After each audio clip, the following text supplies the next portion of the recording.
Ma femme avait oublié que j'avais pris mon vendredi.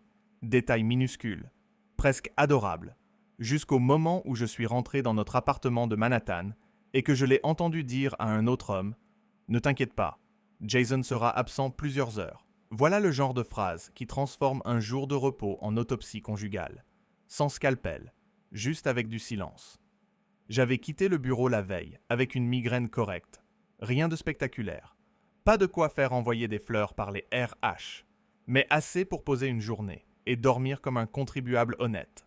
Sauf qu'à 11h30, au lieu d'être dans le métro direction Midtown, j'étais devant notre porte, un sac de bagels tièdes à la main, persuadé de faire une surprise à Emily. Charmant, n'est-ce pas? Le mari qui revient avec du cream cheese. Un classique. J'ai ouvert doucement, parce que la serrure coinçait depuis des semaines, et que notre building manager version américaine, considérait qu'une porte qui ferme mal, c'était du développement personnel. À peine entré, j'ai entendu sa voix venir du salon. Basse, pressée, différente de celle qu'elle utilisait avec sa mère ou avec moi. Surtout avec moi. Il pense que je suis au yoga. Oui, Ryan, je sais. Mais pas aujourd'hui. Pas ici. Ryan, bien sûr. Parce que dans une histoire pareille, l'autre homme ne s'appelle jamais Bernard avec une veste polaire. Il s'appelle Ryan, et il a probablement des dents financées sur 24 mois. Je suis resté immobile dans l'entrée, les clés encore dans la main, le sac en papier froissé contre mon manteau, et j'ai senti quelque chose se mettre en place dans ma tête. Pas de colère. Pas encore. Plutôt une sorte de calme froid, celui qu'on a quand la banque vous appelle pour une anomalie sur votre compte, et que vous savez déjà que l'anomalie porte votre nom de famille. Emily a ri, un petit rire nerveux. Non, je ne peux pas rester longtemps. Il rentre vers 5 heures. C'était presque touchant, cette confiance dans mon emploi du temps. Cette fois conjugale, dans Google Calendar. J'ai reculé d'un pas, assez pour faire grincer volontairement le parquet près de l'entrée, et j'ai refermé la porte plus fort, comme si je venais vraiment d'arriver. Le silence est tombé d'un coup. Puis, j'ai entendu le bruit sec d'un téléphone, qu'on retourne face contre table. Excellent réflexe. Absolument pas suspect. Emily est apparue dans le couloir en chaussettes, leggings noirs, cheveux attachés à la va-vite, le visage déjà recomposé, ce masque de normalité qu'elle portait mieux qu'un manteau Max Mara. « Jason, qu'est-ce que tu fais là? Tu n'avais pas réunion à midi. » J'ai levé le sac. Migraine. Jour off. Bagels. Je sais. Je suis un monstre d'improvisation. Elle a souri une fraction de seconde trop tard. « Oh, bébé, tu aurais dû me prévenir. » Bébé. Quand Emily disait bébé avec cette douceur-là, c'était qu'elle venait de perdre le contrôle de la scène et cherchait les accessoires. Je suis allé dans la cuisine, j'ai posé les bagels sur le comptoir. J'ai remarqué 2 tasses dans l'évier, une avec du rouge à lèvres, l'autre sans. Petit détail. Peut-être rien. Peut-être la première pièce du puzzle. Tu parlais à qui? Ai-je demandé en sortant 2 assiettes. Elle a cligné des yeux. À Claire. Du studio. Elle voulait changer notre cours. Claire a une voix assez grave maintenant. Manhattan fait vraiment des miracles. Elle m'a regardé. Et là, pendant 1 seconde, j'ai vu la panique passer sous le vernis. Rapide, brillante, puis disparue. J'avais mis le haut-parleur. C'était son collègue, Ryan. Il organise un événement. Je ne sais pas. Bien sûr, Ryan, l'homme qui organise. Le couteau suisse des mensonges pressés. Je n'ai pas insisté. Parce qu'insister, c'est offrir à l'autre le temps d'améliorer son histoire. Moi, je préférais la première version. Toujours plus honnête dans sa maladresse. Elle s'est approchée, m'a embrassé sur la joue. Son parfum était le même, fleur d'oranger et mensonge frais. « Tu veux que je te fasse un café ?»« Non, je vais m'allonger. » ai-je répondu. La migraine aime le silence. Elle a avalé sa salive. Oui, bien sûr. Dans la chambre, je me suis assis au bord du lit, les chaussures encore aux pieds, et j'ai regardé autour de moi comme si notre appartement venait d'être loué par des inconnus. Le plaid gris sur le fauteuil, la photo de notre voyage à Paris sur la commode, nous deux devant le pont Neuf, elle qui riait, moi qui pensais avoir épousé une femme solide, intelligente, un peu sarcastique, ma catégorie préférée. Quelle naïveté magnifique, presque française. J'ai entendu Emily marcher dans le salon, ouvrir un tiroir, puis le fermer. Son téléphone vibrait parfois. Pas longtemps. Juste assez pour rappeler qu'un autre homme existait dans notre matinée. J'aurais pu sortir et lui demander la vérité, faire une scène digne d'un mauvais brunch à Soho, casser une assiette, réclamer des aveux, mais je savais une chose. Les gens ne donnent jamais toute la vérité quand ils peuvent encore sauver leur décor. Alors, j'ai fait ce que je fais dans mon métier quand un contrat sent la fraude. J'ai attendu, j'ai observé, et j'ai laissé l'autre partie continuer à parler. Le soir, Émilie a joué la normalité avec une énergie presque admirable. Pâtes au citron, bouteille de Sancerre, questions sur mon boulot, inquiétude tendre pour ma migraine. Elle a même posé son téléphone écran contre table pendant tout le dîner, preuve officielle que rien ne se passait, comme si un téléphone retourné n'était pas l'équivalent moderne d'un coffre-fort posé au milieu du salon. À 23 heures, elle s'est endormie vite, trop vite, tournée vers la fenêtre, son téléphone sur la table de nuit. À côté d'elle, je suis resté les yeux ouverts. Le code. Je le connaissais peut-être encore. Son ancien mot de passe. La date de naissance de sa sœur. Ridicule pour quelqu'un qui commandait des alarmes connectées et jugeait les gens qui réutilisaient leur code. J'ai pris le téléphone sans bruit, mon pouce parfaitement calme, ce qui m'a presque vexé. J'aurais aimé trembler un peu. Pour le style, j'ai tapé 6 chiffres. L'écran s'est déverrouillé et le premier message ouvert disait « Aujourd'hui, j'ai cru qu'il nous surprenait. Il faut qu'on soit plus prudent. » Le prénom en haut était Ryan et juste en dessous, une photo apparaissait, prise dans une chambre d'hôtel que je connaissais trop bien sans encore savoir pourquoi. La photo n'avait rien d'obscène et c'était presque pire. 2 verres sur une petite table. Un peignoir blanc jeté sur un fauteuil. Une fenêtre donnant sur une rue que j'ai reconnue après 3 secondes. Parce que Manhattan a cette délicatesse. Même ses secrets ont une adresse premium. L'hôtel était sur Park Avenue. Pas celui où l'on va par hasard, après une réunion qui déborde. Plutôt celui où l'on réserve, quand on a déjà menti 3 fois avant le déjeuner. J'ai fait défiler les messages lentement, sans respirer trop fort. Émilie dormait à 50 centimètres de moi. Calme comme une personne qui croit encore vivre dans un monde où les téléphones restent privés. Ryan écrivait beaucoup, trop même, le genre d'homme qui met des emojis là où un adulte mettrait du silence. Tu me manques. Je déteste quand tu rentres chez lui. Un jour, tu n'auras plus besoin de faire semblant. Charmant. Le révolutionnaire du mariage, avec probablement une carte de fidélité chez Starbucks. Émilie répondait moins, mais ses mots étaient précis. Organisé. Jason part à Boston mardi. Je peux passer entre 2 et 4. Ne réserve pas sous ton nom cette fois. Voilà, la poésie moderne. On n'écrit plus des lettres parfumées. On optimise la trahison, comme une livraison Amazon. J'ai pris des captures d'écran, une par une. Messages, photos, dates, réservations transférées. Puis je les ai envoyées sur une adresse mail que Ryan ne connaissait pas et qu'Emily avait oubliée. Ma vieille boîte créée à la fac, encore plus discrète qu'un notaire dans une boulangerie. Je suis tombé sur une conversation archivée. R.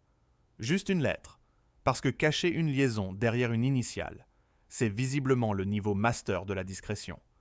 Là, les dates remontaient loin. 8 mois, puis 11, puis 14. J'ai senti mon estomac se serrer. Pas comme un choc, plutôt comme quand un ascenseur descend trop vite. Un message de Ryan disait « 1 an aujourd'hui ». Et Émilie avait répondu « Ne me fais pas culpabiliser ce soir ». 1 an, pendant que je payais le prêt, que je choisissais avec elle la couleur du canapé, que je faisais semblant de m'intéresser à ces plantes aromatiques qui mouraient toutes avec une régularité administrative. Elle avait une autre vie. Je ne me suis pas effondré. Je n'ai pas pleuré sur l'oreiller, comme dans une série où tout le monde a un éclairage parfait. J'ai posé le téléphone. Je suis allé dans la salle de bain. J'ai bu un verre d'eau. Puis je me suis regardé dans le miroir. « Très bien, Jason », ai-je murmuré. « On va être élégant. » Le lendemain, je me suis levé avant elle. Chemise bleue, café noir, visage neutre, l'uniforme du mari qui sait et qui ne donne rien. Émilie m'a rejoint dans la cuisine, les cheveux humides. « Tu vas mieux. » Beaucoup mieux. Elle a souri. Pauvre sourire. Je l'ai presque remercié intérieurement pour le théâtre. Il allait m'être utile.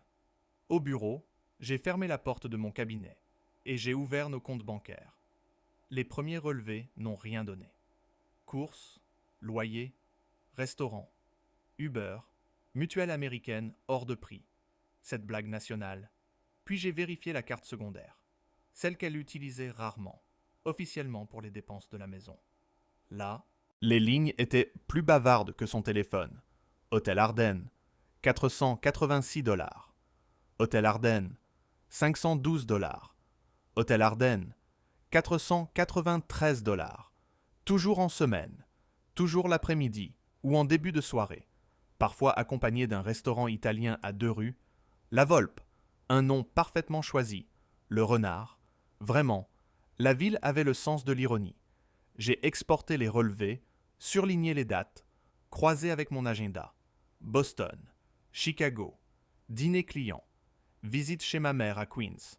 Chaque absence de ma part avait son petit reçu, son tampon, son souvenir fiscal. J'ai appelé Daniel Weiss, avocat spécialisé en divorce, recommandé par un associé qui avait perdu une épouse et gagné un bateau, ce qui n'était pas mon ambition, mais prouvait que Daniel savait lire un contrat. Il m'a reçu le soir même, dans son bureau près de Bryant Park, fauteuil en cuir, diplôme au mur, regard d'homme qui a entendu toutes les versions de « ce n'est pas ce que tu crois ». Je lui ai donné les captures, les relevés, les dates. Il a lu sans grimacer, professionnel, presque apaisant. Vous avez un prenuptial agreement. Oui, bien rédigé. Par moi. Il a levé les yeux, pour la première fois intéressé. Alors vous n'êtes pas seulement blessé, monsieur Miller, vous êtes préparé. J'ai souri, petit sourire, sans joie, mais propre. J'ai toujours aimé les clauses. Il m'a conseillé de ne rien dire, de continuer à documenter, de sécuriser mes comptes personnels, de faire évaluer l'appartement, de ne pas quitter le domicile tout de suite, et surtout, pas de scènes, a-t-il ajouté. Les scènes coûtent cher. J'ai failli lui demander s'il facturait cette phrase en supplément, mais je l'ai gardée pour moi. Pendant les jours suivants, j'ai vécu dans une pièce de théâtre dont j'étais le seul spectateur lucide. Émilie m'embrassait le matin. Je vérifiais ses mensonges l'après-midi. Elle me demandait si je voulais commander thaï. Je classais un reçu d'hôtel. Elle riait devant une série. Je regardais la date d'une réservation. Ma colère ne brûlait pas. Elle se rangeait, dossier par dossier, avec une discipline très satisfaisante. Une semaine plus tard, j'ai trouvé un message supprimé sur son iPad. Synchronisation ratée. Le genre de cadeau que la technologie fait aux gens patients. Ryan écrivait « Même heure jeudi, chambre 1108, j'ai demandé la vue. » Émilie avait répondu « Jason croit que je vais chez l'ostéo. » J'ai relu la phrase 2 fois, puis j'ai regardé mon agenda. Jeudi, j'étais censé déjeuner avec un client à Jersey City. J'ai annulé. J'ai pris mon manteau le jeudi à 1h. Je suis allé m'installer dans le café en face de l'hôtel Ardennes. Et à 2h17, Émilie est arrivée en taxi. Lunettes noires, sac beige, allure tranquille. Elle n'était pas seule très longtemps. Ryan l'a rejointe devant l'entrée. Grand, blond, costume trop serré, sourire confiant. Il lui a touché le bras avec l'aisance d'un homme qui ne sait pas encore qu'il est déjà dans mon dossier. Et quand ils ont disparu ensemble dans le hall, mon téléphone a vibré. Un message d'Émilie. L'ostéo a du retard. Je t'appelle après. J'ai regardé la porte tournante avaler ma femme. Puis, j'ai ouvert l'appareil photo. Parce que parfois, la vérité mérite une bonne résolution. J'ai pris 3 photos, pas 10. Je ne suis pas paparazzi. J'ai une colonne vertébrale et un abonnement au New Yorker. Sur la première, Émilie entrait dans l'hôtel Ardennes avec Ryan juste derrière elle. Sur la deuxième, sa main à lui effleurer son dos. Sur la troisième, elle levait la tête vers lui avec ce sourire que je croyais réservé au moment où je préparais le café sans brûler les toasts. Donc, un sourire rare. J'ai payé mon espresso, infect, évidemment, dans un café qui vendait la mousse de lait comme une philosophie. Puis, j'ai traversé la rue sans entrer dans l'hôtel.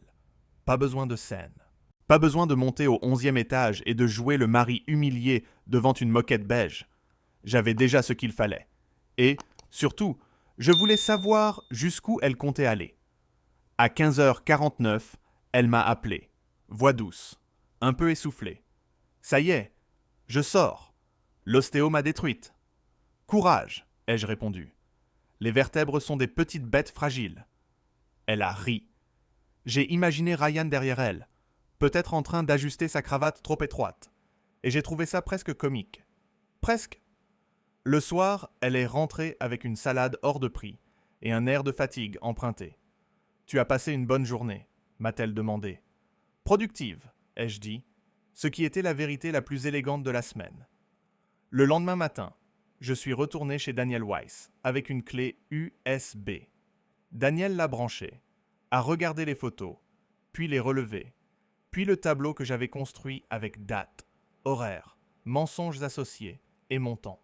Il a eu un petit silence admiratif. Vous avez fait ça vous-même. Je travaille dans la conformité financière. Ça se voit. Il a tapoté le dossier. Nous allons déposer, mais nous ne lui notifions pas tout de suite. Il faut d'abord verrouiller certains points. Le Prenuptial Agreement disait que l'appartement de l'Upper West Side restait à celui qui avait financé l'apport initial, c'est-à-dire moi. Merci à mon père, qui m'avait appris que l'amour est merveilleux, mais que les actes de propriété sont plus fiables.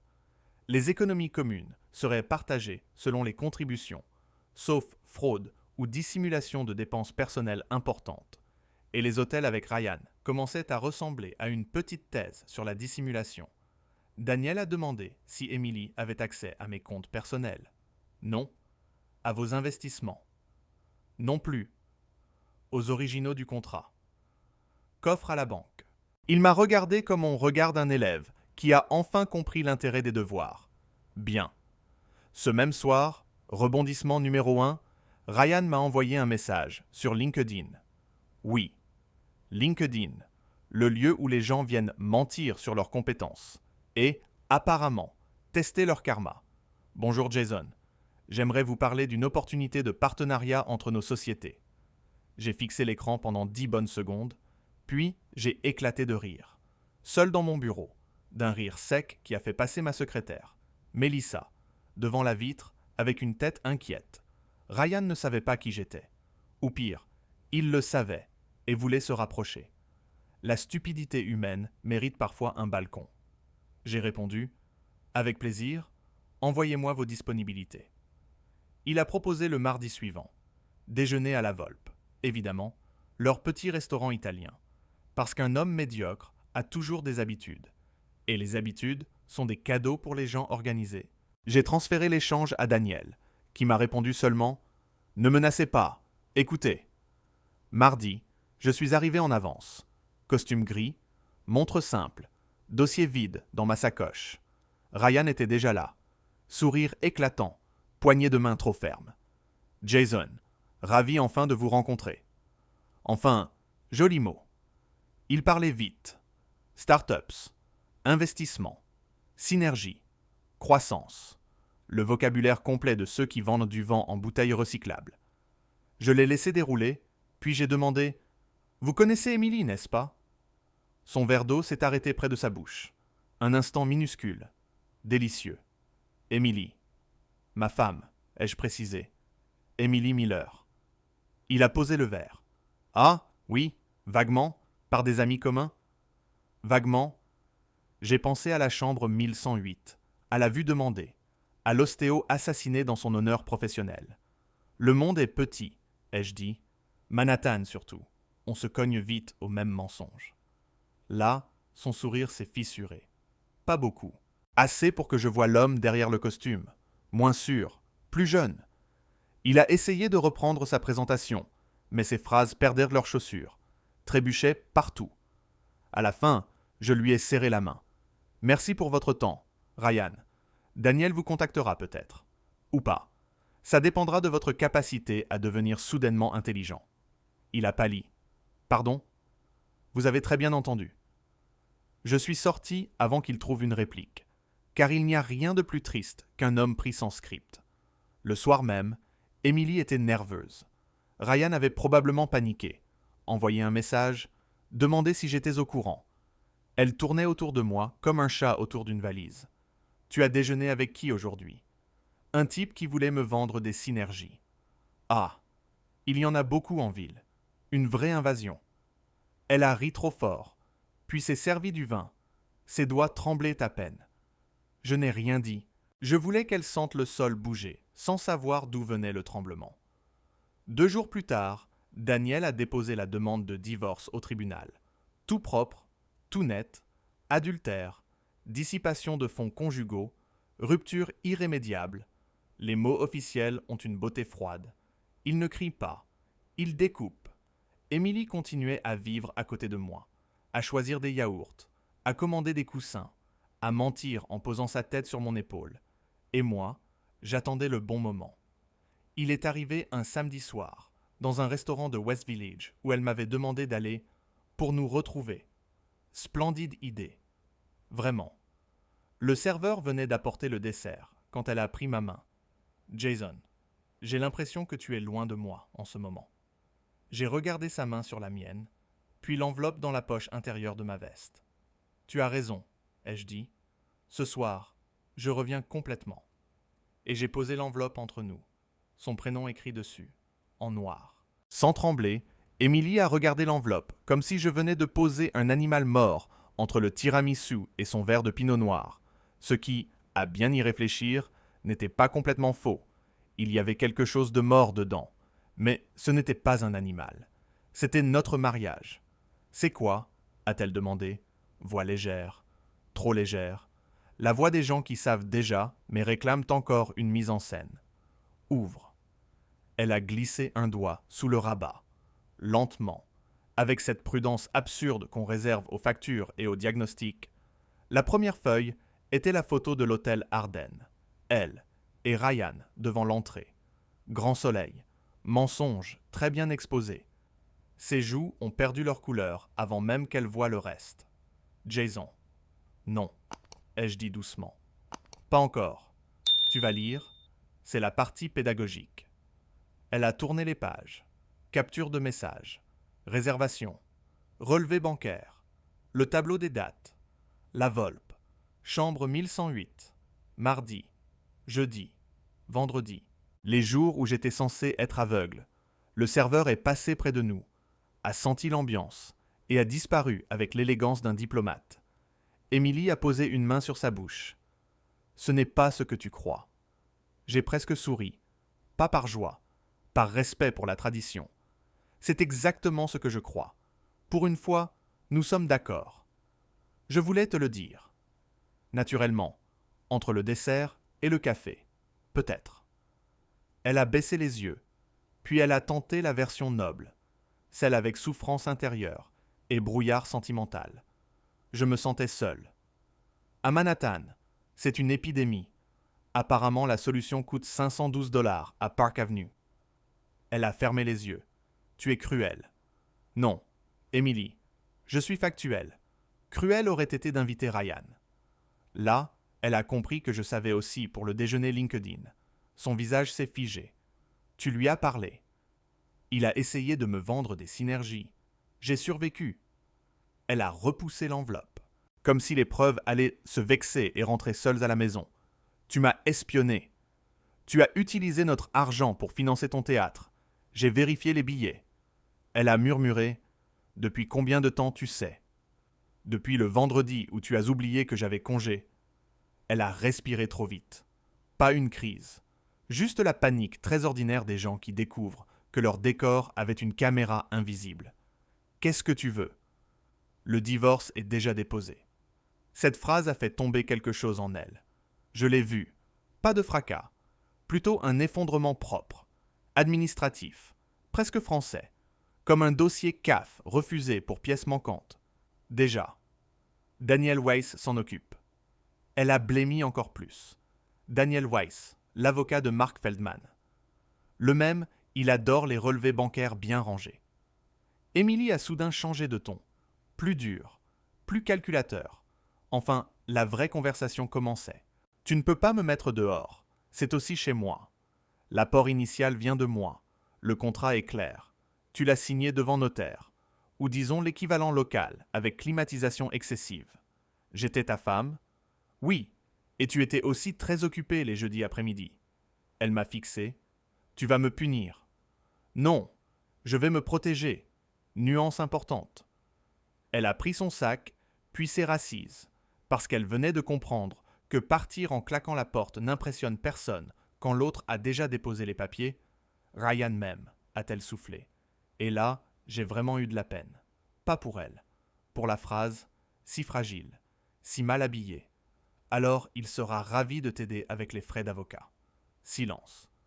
Elle savait, bien sûr. Ryan aimait les chambres avec vue, pas les conséquences. J'ai signé l'addition, sans toucher au dessert.